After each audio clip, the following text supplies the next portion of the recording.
family. It's your favorite queer radio personality, Anna DeShawn here, and welcome to another Queer News interview. Today, I am so excited to be welcoming Dr. Yvonne Welbon. If you don't know her, let me tell you, she is the business. She is legit, okay? She's an award-winning filmmaker.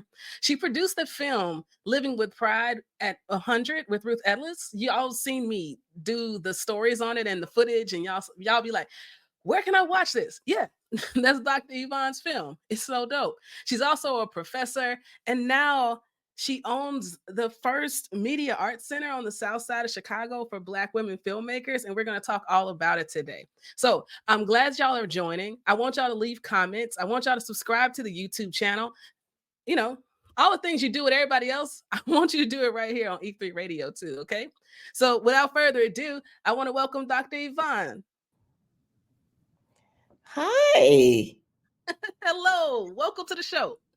Thank you for having me. I'm really excited to be here and be in conversation with you.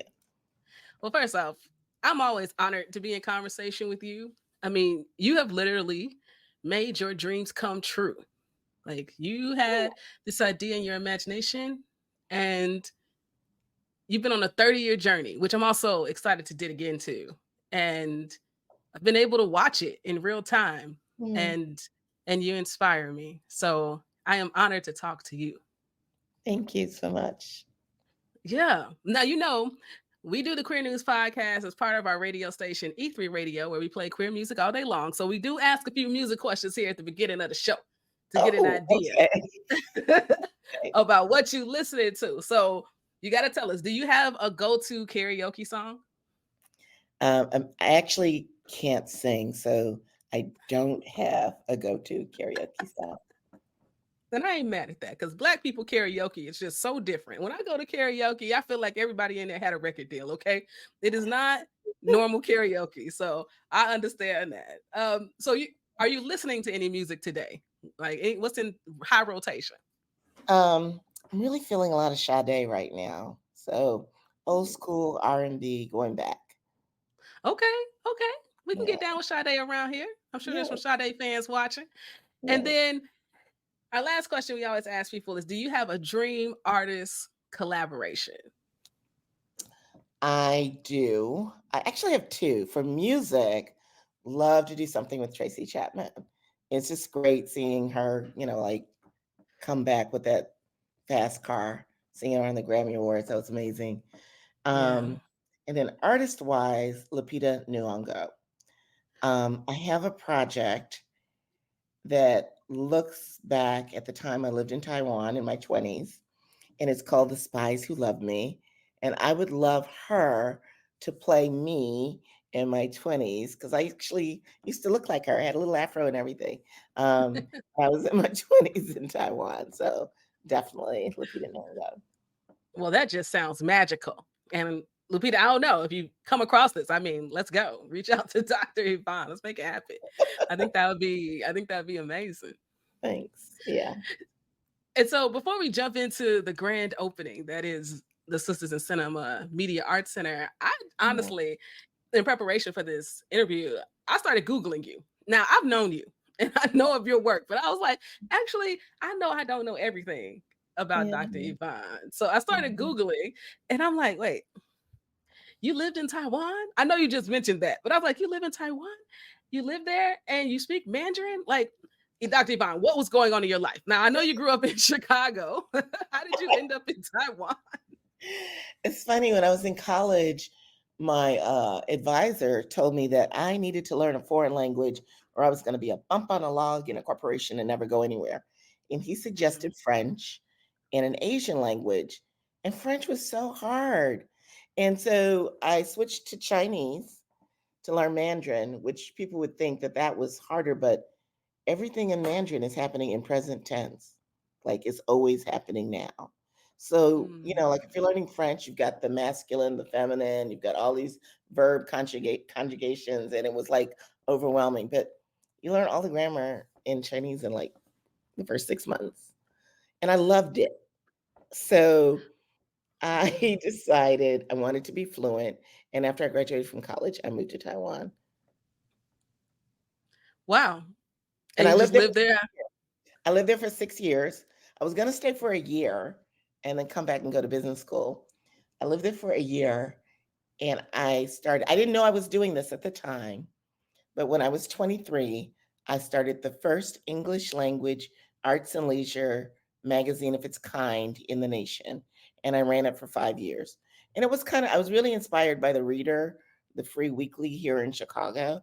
And yeah, I didn't know what I was doing, but I did it. And yeah, so that's kind of what I was doing in Taiwan for 6 years. Yep, I'm just gonna start a magazine, over here in Taiwan because I can. I mean, I think that's the essence of your life And is that I had $300. I started it with $300. It's just like, yeah, why not? Why not? yeah, I yeah, can. I can yeah, do this. I yeah. mean, I think it's that type of way of being, right? That has gotten you to this place in your Yeah. career, in your life. It's not that I'm just gonna talk about it or dream about it. Actually gonna make it happen. I think that is Mhm. so dope. And Yeah. this is another question I have for you that I've never asked you. Like, when did Okay. you know that you wanted to be a filmmaker? Where did that spark? That spark actually happened in Taiwan because they had a movement called the Native Soil Movement where they were so I don't know. Anyway, they were able to make films in Taiwanese, like in their own language, as opposed to Mandarin Chinese. And they started telling Taiwanese stories versus, stories from the mainland. And I was so inspired. And my magazine covered this movement. I met a lot of the filmmakers, and I was really inspired. And then remember, I wanted to like live in Taiwan for a year and come back and go to business school, get an MBA. A friend of mine told me she was coming back to get something called an MFA. I was like, an MFA, what is that? I ain't never even heard of an MFA. So it's a master's in fine arts, and she was getting it in film. And I'm like, wait a minute, you can get an advanced degree watching movies. Anyways. You say, wait. Oh, and then one other thing happened. Video was coming out around the time, so long ago. And I went to this publishing conference in Bangkok, Thailand, and they were talking about video and all the things. I come back to Taiwan, and my photographer from my magazine, he's like, "We should make the magazine a video zine." And I Mm. started doing that, and I was so hooked. So between that, the Native Soil movement in Taiwan, my friend, coming back to the United States to go to film school, yeah, and I came back like so the way things ended in Taiwan, I was in a really bad motor scooter accident and fractured and Mm. dislocated my hip. It took me like 5 months to recover. And Wow. then I was like, why am I living out here? What Mm. what do I do? Anyway, I was like, I came back to the United States for the summer and took a film class and a video class at the School of the Art Institute and loved it and decided that I was not going to return to Asia, that I would just stay here and go to school, graduate school, and get that MFA. Wow. I mean, one moment with your advisor led to 6 years in Asia, and then sort of a life-changing moment with this Mhm. accident. And Yes. as I'm reading, we're currently listening to The Path Made Clear by Oprah Winfrey, and there's a quote in there that talks about how we deal with struggle and suffering, and Mhm. what we make out of those moments is what makes Mhm. us. And Yeah. so you have this moment, and then you like, I'm going home. And now 30 years later, I mean, we're gonna talk about, I know I keep teasing this, but I mean it's really amazing, y'all. Yeah. I never knew any of this about you. Mm.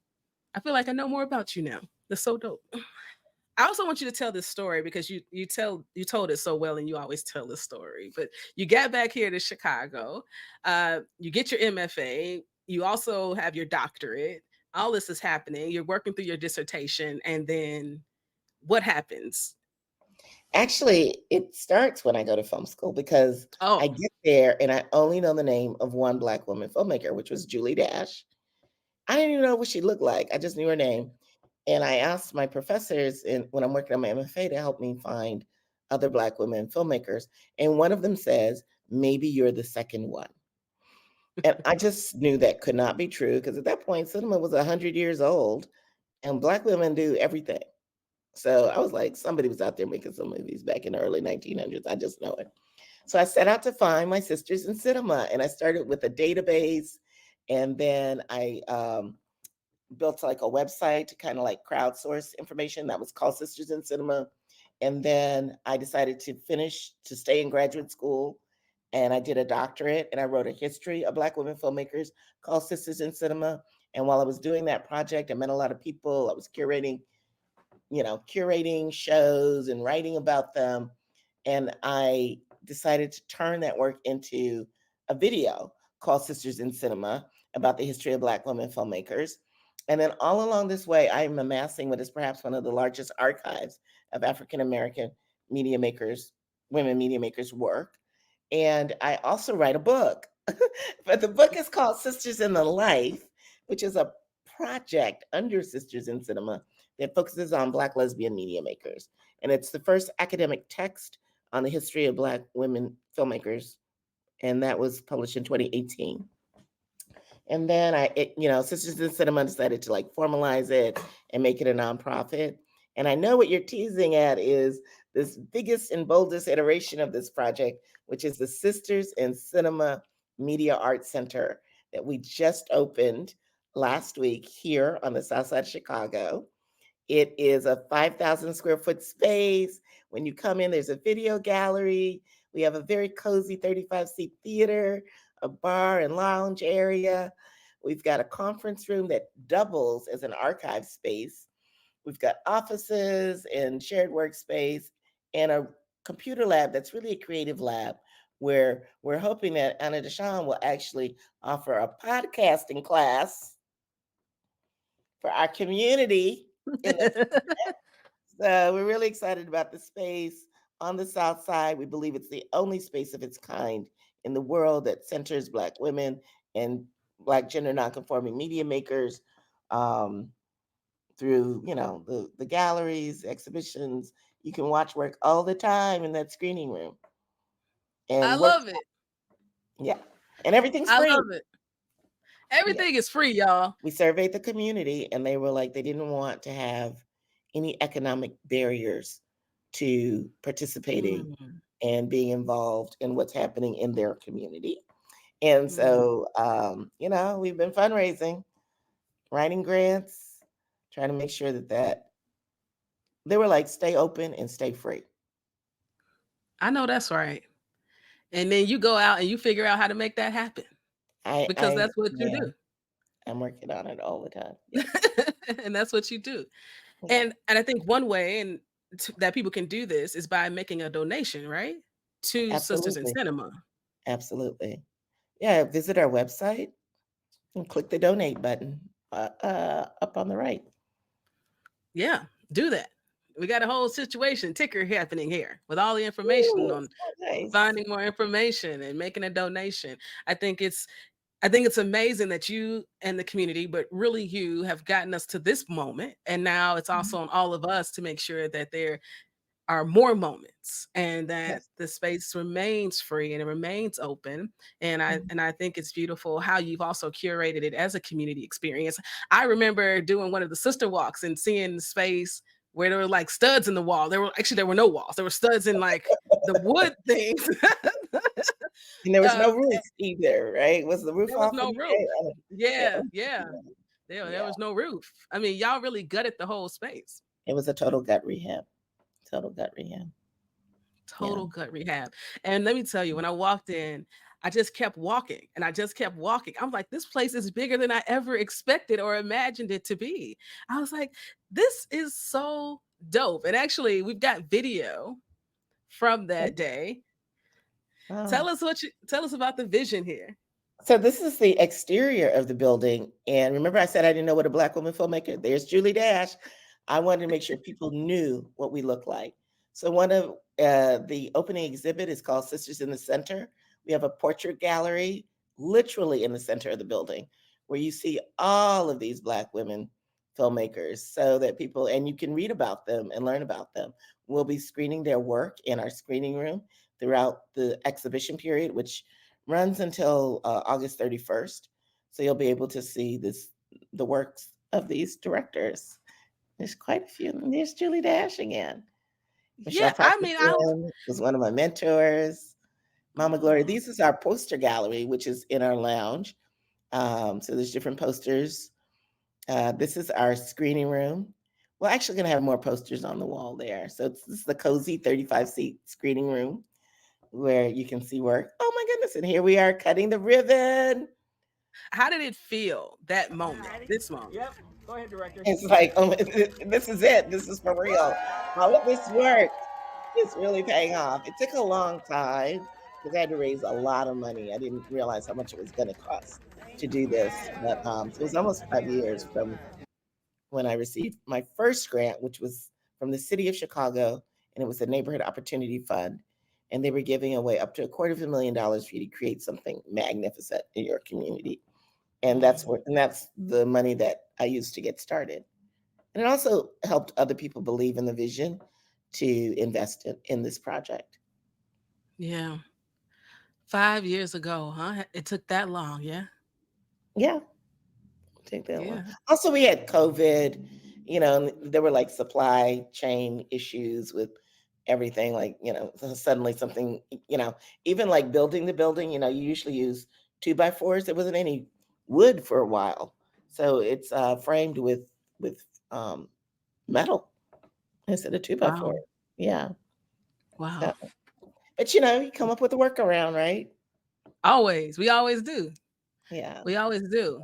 And so now that the center is here, now it's time for the programming to start. And Yeah. so you've got some events and programs happening in April that we wanted to tell the good people about, right? Yeah. So we have the center now is open every Saturday from 1 to 4, and we welcome everyone to come visit us. Uh, you'll have an opportunity to have a tour, spend some time in all of our exhibitions, and learn about Black women and Black gender nonconforming media makers. We also have a couple of workshops coming up. We have one, a 2-day intensive Pocket Cinema. You're going to learn how to do everything with your phone: editing, sound design, shooting, and it's with Cookie Hughes.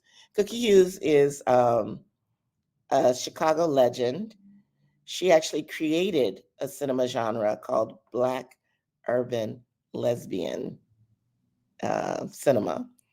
And she is according to my research, she's the Black woman who has made more feature films than any Black woman in the United States. She's homegrown. She makes everything on her phone, has all of these great strategies. She is currently our storyteller in residence, and I'm hoping people will come out for that. There's a series of workshops. They're almost there through the end of June. So visit our website to learn more. But you can sign up for the whole series at that link to learn how to make movies with Cookie Hughes. We also have another workshop coming up called Getting Started in the Industry, and it's a way that you can learn how to get involved. If you don't have any film experience whatsoever, there's an entry level position called production assistant and or a PA, and we've got a great workshop coming up where you can learn all about how to do that. Again, everything's free, and we welcome people to join us. I love it. I love everything about this. I'm about to figure out if I can make Cookie session, okay? Because Okay. Cook Cookie is a legend. She is a She's legend. amazing. She's Mhm. amazing. And she tells our stories and Yes. in fun and Also, creative ways. yeah, yeah. So, and we'll be screening Cookie's work. I think when this broadcast, we will have missed that screening though, but Uh, we hope that we'll have another one coming up, I'm sharing sure her we work. will. Yeah, I'm sure sharing you her will, work. 'cause I'm sure she's gonna create something else. I mean, that's just what she does. She's made over 20 films. She's done a lot of work. She's just a force. She is a force. She's a force. She's totally now going into the VC tech hardware Yes. Yeah. industry. Yeah. And I think Yeah. it's so dope what Yeah. Cookie is doing out here in the world. Always being inventive with her Yeah. artistry. Yeah. Yeah. So if, Dr. Yvonne, please tell the good people where they can follow Sisters in Cinema and again and how they can make donations. Well, visit us at our website, sistersincinema.com. And sisters is spelled the regular way. Oh, there it is on the screen. Sistersincinema.com. We're also at Sisters in Cinema on Instagram. We post all of our events there, so that's a great place to check us out. And you can also donate at sistersincinema.com. So we hope that you will join us at the Sisters in Cinema Media Arts Center, which is located in South Shore, the neighborhood I grew up in and the neighborhood where I still live today, at 2310 East 75th Street. And that's Chicago, Illinois, 60649. Hope to see you there. Yes, indeed. She hopes to see you. I hope you show up and I hope you donate to support Sisters in Cinema and this amazing media arts center on the south side of Chicago. So thank you, Dr. Yvonne, for joining me today.